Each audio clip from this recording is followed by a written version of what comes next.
Hello everyone, this is Dr. Abhishek Soni, Assistant Professor of Pharmaceutics, School of Pharmacy, Abhilash University, Chalchok Mandi, Himachal Pradesh. Now we are going to discuss pre-formulation studies, which includes pre-formulations parameters. Now we are discussing second part of physical characteristics. Now third point is solubility analysis. An important physical chemical property of a drug substance in solubility, especially aqueous solubility. A drug must possess some aqueous solubility for therapeutic efficacy in physiological pH range of 1 to 8. For a drug to enter in systemic circulation to exert therapeutic effect, it must be first in solution form. If solubility of drug substance is less than desirable, then consideration must be given to increase its solubility. Poor solubility may exist in incomplete or erratic absorption over pH range of 1 to 7 and 37 degree Celsius. However, the knowledge of the two fundamental properties is mandatory for the new compounds: intrinsic solubility and dissociation constant. Now first, intrinsic solubility. Intrinsic solubility should be measured at at room temperature 4 to 5 degrees Celsius to ensure good physical stability and to extend short-term storage and physical stability until more definite data is available. At 30 degrees Celsius temperature to support biopharmaceutical evaluations, the solubility of weakly acid and weakly base drug as a function of pH can be predicted with help of the equation. This is the equation for the to find out the intrinsic solubility. Ionization constant. Many drugs are either weakly acid or basic compound and in solution depending on the pH value exist as ionized or unionized species. The unionized species are more lipid soluble and hence more readily absorbed. Gastrointestinal absorption of weakly acid or basic drug is thus related to the fraction of drug in solution that is unionized. The condition that suppress ionization favor absorption. The factors that are important in the absorption of weakly acid and basic compound are the pH at the site of absorption, the ionization constant, and the lipid solubility of the unionized species. These factors together constitute the widely accepted pH partition theory. The relatively concentration of unionized and ionized form of weakly acid or base drug in a solution at a given pH can be readily calculated by using the Hansen-Hasselbalch equation. This is the equation: pH is equal to pKa plus log of unionized form divided by ionized form for base, and for the acid pH is equal to pKa plus log ionized form divided by unionized form. If you see the difference between for these two equations for the base and acid, just there is a change in numerator and denominator for unionized form and ionized form. So you may easily understand this equation or learn this equation on the basis of acid or base. For base it's unionized form and ionized form. For the acid is ionized form divided by unionized form. A weak acidic compound pKa value when is greater than of 4.3 were absorbed relatively rapidly. Those with the pKa value ranging with 2 to 4.3 were absorbed more slowly, and the strong acidic pKa value is less than of 2.4 were hardly absorbed. For base, those with the pKa value smaller than of 8.5 were absorbed relatively rapidly. Those value pKa between 9 to 12 were absorbed more slowly, and the completely ionized quaternary ammonium compounds were not absorbed.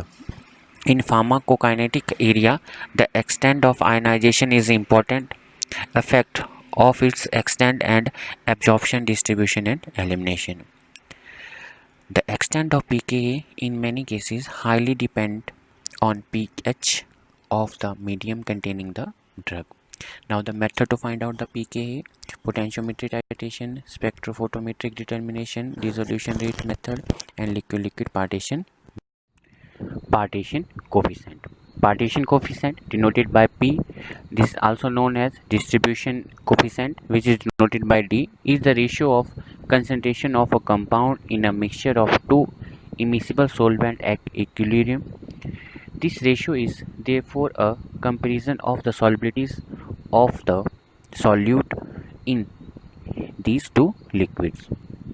The partition coefficient generally refers to the concentration ratio of unionized species of compound, whereas the distribution coefficient refers to the concentration ratio of all species of compounds, ionized plus unionized. When one of a solvent is water and the other is an polar solvent, then the log P value is measure of the lipophilicity or hydrophobicity, which are the same. The defined predictant is for the lipophilic or hydrophilic phase type to always be in numerator or denominator respectively. For example, in the biphasic system of N-octanol, they hereafter simplify N-octanol and water. Here the equation: log P is equal to unionized compound, organic solvent, or divided by in a denominator unionized compound in aqueous. Log P is equal to 0 mean that the compound is equally soluble in water and in the partitioning solvent. If the compound has a log P is equal to 5, then the compound is 10,000 times more soluble in the partitioning solvent. Log P is equal to -2 means that the compound is 100 times more soluble in water, that is, it is quite hydrophilic. Drugs have value of P much greater than 1 are classified as lipophilic, whereas those with partition coefficient such less than 1 are indicative of the hydrophilic drug. Although it appears that the partition coefficient may be the best predictor of absorption rate, the effect of dissolution rate, pKa, and the solubility of absorption must not be neglected. According to this, or the value of the partition coefficient, if we directly say that if the value of log P is greater than of the 1, then it's lipophilic in nature, or if it is less than of the 1, then it is the hydrophilic in nature. Various organic solvents such as the chloroform, ether, amyl acetate, isopropyl mystrate, carbon tetrachloride, and N-octanol can be used in the determination of partition coefficient, with the later gaining increasing acceptance. Now the method to find out the partition coefficient: shake bottle method, chromatographic method, Coulter counter and the filter probe method, Tomlinson filter probe method, microelectrometric titration method. Other method is automated instrumentation is now available for the to find out the partition coefficient. Now the application of the partition coefficient: measure of the lipophilic character of the molecules, recovery of antibiotic for fermentation broth, extraction of drug for biologically fluid for the therapeutic monitoring, absorption of drug from dosage form which contain the ointment, suppository, transdermal patches, study of distribution of flavoring oil between oil and water in immersion. Now solubilizations: the process where the sometime become soluble or the more soluble micellar solubilization is the process of incorporation of solubilized into or onto micelles. Solubilization may occur in a system consisting of a solvent and association colloids and at least one other solubilized. The drug candidate with either poor water soluble or insufficient solubility or project solution dose form pre-formulation study should be include limited experiment to identify possible mechanism of solubilization. Now the method to find out or to increase the solubility: pH, change in the pH, co-solvency, dielectric constant, solubilization of surfactant, complexation, hydrotrophy, chemical modification of the drug. Actually, this method to increase the solubility is the most important part in the pharmaceutics for the formation or the formulation of any development. If there is and decrease or the less solubility of any compound or the drug, then we can increase our solubility by using these methods. So this is the most important for points for the solubility. So thermal effect: we determine the effect of temperature on the solubility of drug candidate. This can be determined by using the heat of the solution by using this equation. Heat of solution represents the heat released or absorbed when mole of solute is dissolved in a large quantity of solvent. It is determined from solubility value for saturated solution equilibrate to at control temperature over the range of interested. Typically, the temperature range should include 5 degree, 25 degree, 37 degree Celsius and 50 degree Celsius. If the heat of the solution is positive, which is also known as endothermic process, thus increasing solution temperature increase the drug solubility. For non-electrolyte and unionized form of weak acid or weak base dissolved in water, heat of solution range from 4 to 8 kilocalorie per mole. Now the common ion effect: a common interaction with the solvent which often overlooked is the common ion effect. The addition of the common ion often reduces the solubility of slightly soluble electrolytes. This solving out results from the removal of the water moles as the solvent due to completing the hydration of other ions. So weakly based drugs which are given as HCl salt have to decrease solubility in acidic HCl solution. Dissolution: in many instances, dissolution rate in the fluid at the absorption site is the rate limiting step in the absorption process. This is true for the drug administered orally in the solid dosage form, such a tablet, capsule and suspension, as well as drug administered through intramuscular in the form of pellet or the suspension. Dissolution are of two types: first, intrinsic dissolution or particulate dissolution. Now intrinsic dissolution rate of the solid in its own solution is adequately described by the Noyes-Nernst equation. This is the equation to describe the intrinsic dissolutions. During the earlier phase of dissolution, if the CS value is less than of the C and the essentially equal to the saturated solution of S, surface area A and the volume of V can be held constant under the conditions at constant temperature and agitation. Equation reduced. Now this equation is due to this equation. Now this dissolution rate is expressed in the equation is termed as the intrinsic dissolution rate and is the characterized of the each solid compound in a given solvent under fixed hydrodynamic condition. Particulate dissolutions: it will be determined dissolution of the drug at different surface area.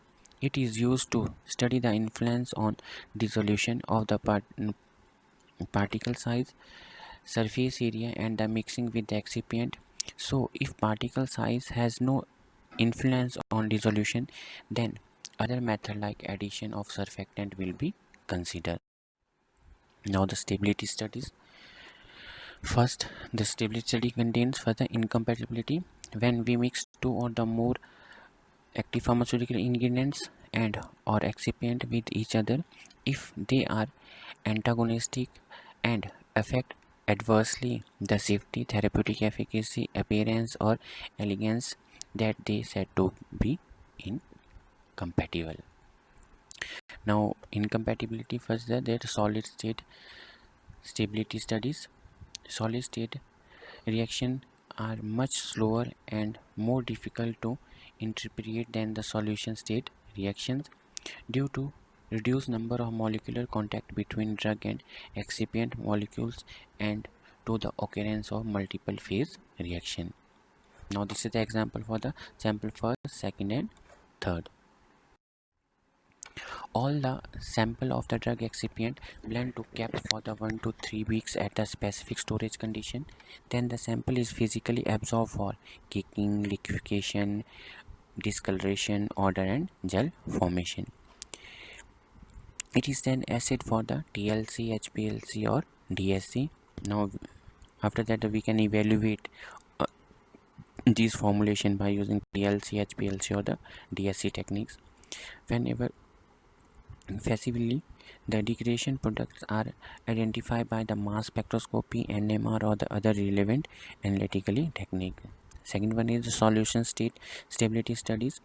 Compared to the solid state reactions for the detection of unknown liquid incompatibility, the program setup is same as solid dosage form.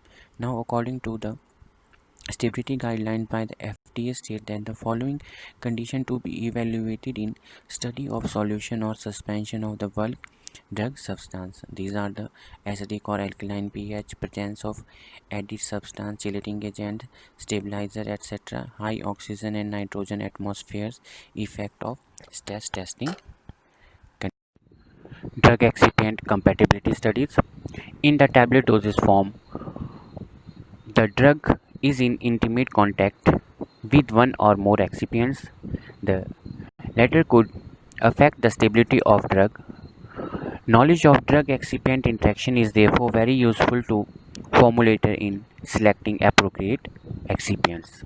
This information may already be in existence for known drug, for new drug or a new excipients. The pre-formulation scientist must generate the needed information. A typical tablet containing binder, disintegrant, lubricant and filler and other excipients. The compatibility screening for a new drug must consider two or the more excipients for each class. The ratio of drug and excipient used in these tests is very much subject to the discretion of the pre-formulation scientist. Importance of drug excipient compatibility study. Stability of dosage form can be maximized and physical or chemical interaction between drug and excipient can affect bioavailability and stability of drug. By performing drug excipient compatibility study DECS, we can know the possible reaction before formulating final dosage form. It bridges the drug discovery and drug development. Drug discovery can emerge only new chemical entity.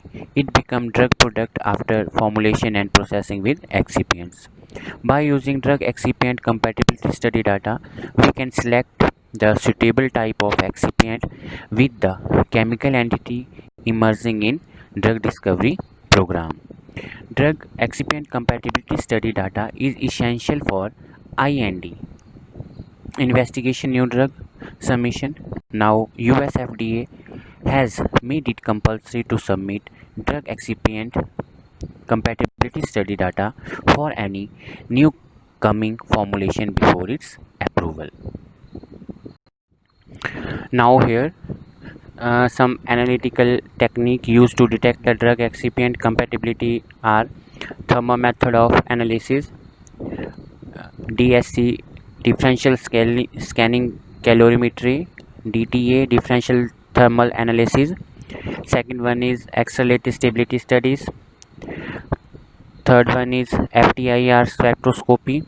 Fourth one is DRS, which is known as diffusion reflectance spectroscopy.